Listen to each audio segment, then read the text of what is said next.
तो 5 सदस्यीय, लेकिन वो उन्होंने कहा कि आप लोगों की मांग जल्दी से हो जाएगी, लेकिन आश्वासन दिया, लिखित रूप में नहीं हम लोग को कहा गया। अगर आप लोग मानने के लिए, हमारी अकेले राय नहीं है, अगर एसटीईटी अभ्यर्थी अगर कहेगी तो ठीक है, अगर नहीं मानेगी, लिखित रूप में नहीं कुछ मिला है, लिखित रूप में कुछ नहीं मिला है, सिर्फ वही काम जो महीनों महीनों से हो रहा था, आश्वासन, सिर्फ आश्वासन का काम मिला है।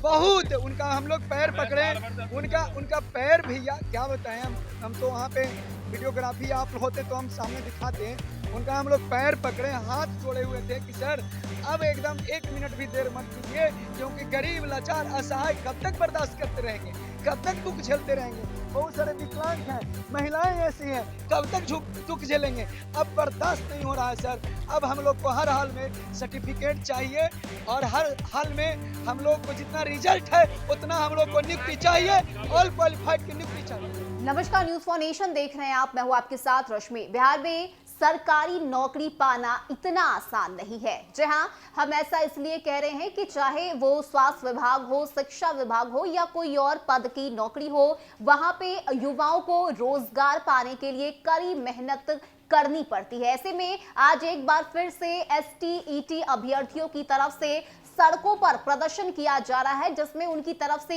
ये मांग की जा रही है कि आखिर जब उन्होंने 2019 में नौकरी दी थी वो क्वालिफाई भी हो गए, लेकिन इसके बावजूद आखिर अब तक सर्टिफिकेट उन्हें क्यों नहीं दिया गया है। और यही वजह है कि आज पटना की सड़कों पर एसटीईटी अभ्यर्थियों की तरफ से जोरदार हंगामा किया जा रहा है। ऐसे में किस तरह से ये प्रदर्शन इस वक्त एसटीईटी अभ्यर्थियों की तरफ से किया जा रहा है, क्या कुछ कहना है उनका, और किस तरह से सरकार के खिलाफ नारेबाजी करते हुए सड़कों पर ये अभ्यर्थी उतरे हैं, आप पहले इस पूरे वीडियो को देखिए। आगे की रणनीति हम अकेले तय नहीं कर सकते हैं, आगे की रणनीति हमारे 38 जिला के एसटीईटी अभ्यर्थी तय करेंगे। हाँ, हम लोग अकेले तय नहीं करेंगे, क्योंकि आश्वासन कब तक दिया गया? आश्वासन है कि 1 महीना के अंदर आप लोग को हो जाएगा। जब हम लोग गए बात करने तो मैंने स्पष्ट शब्दों में मेरा उनसे नाम पूछा कुंदन कुमार हुआ, कि STET आप जो आश्वासन दे रहे हैं उसका कोई लिमिट है, अपर लिमिट?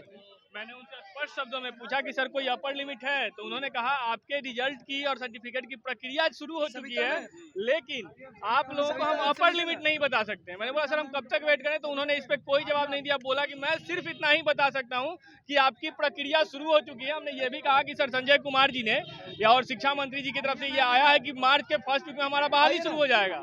आज 14 फरवरी है और दिन ही कितने बचे हैं, तो उन्होंने कहा कि बस प्रक्रिया शुरू हो चुकी है, हम आपको इतना ही बता सकते हैं। अब कितना समय लगेगा इसका हम लोग कुछ भी नहीं बता सकते हैं। सर्टिफिकेट के लिए ही उन्होंने कहा कि वो प्रक्रिया में है और हो सकता है कि 15 दिन में मिल जाए, हो सकता है 2 महीना लगे, उसका उन्होंने डेट कोई भी नहीं बताया। हमने कई बार पूछा कि सर एक अपर लिमिट बता दीजिए, कि मिनिमम नहीं अपर ही बता दीजिए कि इतने दिनों में मिल जाएगा। उन्होंने उसके लिए कुछ भी नहीं कहा कि कब तक मिलेगा और क्या मिलेगा। मैंने कई बार उनसे ये पूछा, लेकिन लास्ट तक हमें सिर्फ ये आश्वासन मिला कि आपका काम हो रहा है, हम लोग भी चिंतित हैं। 2 साल से तो हो ही रहा है। ये हम लोगों ने ये बात बिल्कुल नहीं संतुष्ट है मैम। हम लोगों ने बोला है कि हम लोग अध्यक्ष जी से मिलके जाएंगे। उन्होंने भी अनंत किशोर जी जो हैं उनसे हम लोग मिलके जाएंगे। उन्होंने उस पे नहीं, अभी परीक्षा नियंत्रक जो रहमान सर हैं हम लोग उनसे मिले हैं। ये लोग बता रहे हैं कि वो महीने में एक बार आते हैं, नहीं भी आते हैं आप लोग। तो हमने बोला हम इंतजार करेंगे, हमारे पास और कोई रास्ता भी नहीं है, लेकिन इसके अलावा हमारी उनको तुरंत में नियुक्ति देने की बात कर रहे हैं। बिहार गजट 2019 में वर्णित जो पृष्ठ संख्या 5 के पॉइंट्स 4 जो भी दिए गए हैं वो लागू करने के लिए ये लोग जो है अपने अधिकारियों से आग्रह कर रहे हैं। उसके बाद एसटीईटी 2019 जो भी अभ्यर्थियों के प्रमाण पत्र निर्गत करते हुए अविलंब नोटिफिकेशन जारी करने के लिए आंदोलन हो रहा है। वित्तीय सत्र 2022-23 में एसटीईटी 2019 माध्यमिक एवं उच्च माध्यमिक शिक्षकों के वेतन मद राशि को प्रावधान करने हेतु ये आंदोलन हो रहा है। इस तरह के जो धरना प्रदर्शन किए जा रहे हैं।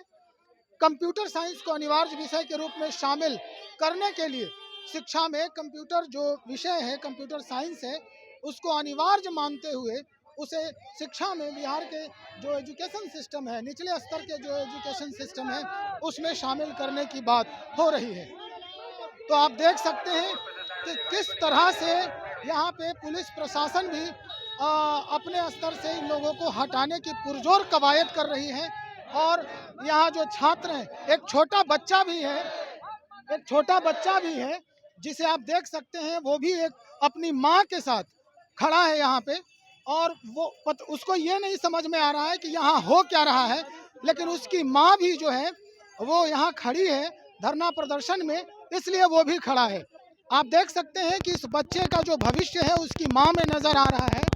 और एक विकलांग भी है यहाँ पे, दिव्यांग भी है, राज मल्होत्रा, शायद ये अरवल जिला के हैं, वो दिव्यांग हैं। और इनको आप देख सकते हैं कि किस तरह से यहाँ पे वो किसी भी विपरीत परिस्थिति में भी यहाँ अपने हक के लिए मांग करने को यहाँ मौजूद हुए। हम बात करते हैं एक ऐसे अभ्यर्थी से जो कैमूर से आए हैं, और वो किस तरह से यहाँ पे कितनी बार आए हैं, कितने अधिकारियों से मिले हैं, और इनसे बात करते हैं। क्या नाम है आपका? सर राजीव कुमार सिंह मेरा नाम है सर। मैं कैमूर के खुदरा प्रखंड से आया हूँ, और मैं नीतीश बाबू को सबसे पहले ये नहीं कहना चाहिए, हम शिक्षक हैं, लेकिन हमको लालच है नौकरी का और नीतीश बाबू को लालच है शासन का। अब शासन में कैसे रहेंगे, शासन में कैसे रहेंगे? बिहार के वो बच्चे हाई स्कूल में आप देख रहे हैं, मिडिल स्कूल वाले से पढ़वा रहे हैं। हम लोग रोड पे भटक रहे हैं, और वो भी मिडिल स्कूल में कहीं शिक्षक है कहीं नहीं है, क्योंकि हाई स्कूल में, क्योंकि मिडिल स्कूल में ही जब शिक्षक नहीं है तो उनको उठा के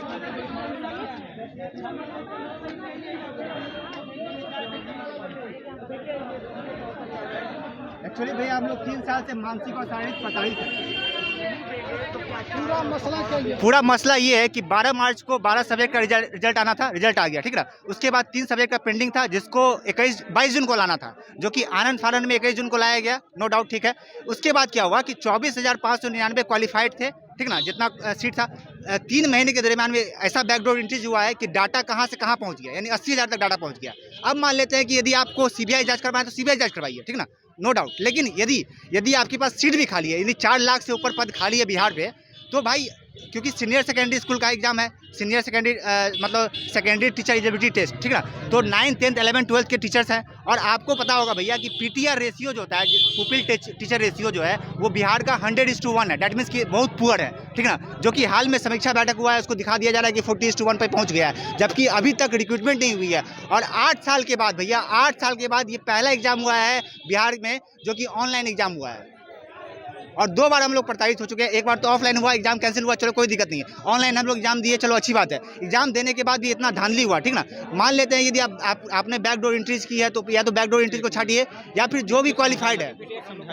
तो आपको बताएं कि 2019 में ही जो परीक्षा हुई थी, उसमें क्वालिफाई करने के बाद भी अब तक इन अभ्यर्थियों को सर्टिफिकेट नहीं मिला है, और यही वजह है कि ये नौकरी पाने के लिए दर दर भटक रहे हैं। अगर कहीं अप्लाई करने के लिए जाते भी हैं तो वहां पे सर्टिफिकेट दिखाने के लिए कहा जाता है, और यही वजह है कि परेशान होकर आज सड़कों पर ये ST/AT अभ्यर्थी उतरे हैं और जमकर सरकार के खिलाफ नारेबाजी भी लगाई है। फिलहाल के इतना ही। ज्यादा अपडेट के लिए आप बने रहिए न्यूज़4 नेशन के साथ। नमस्कार।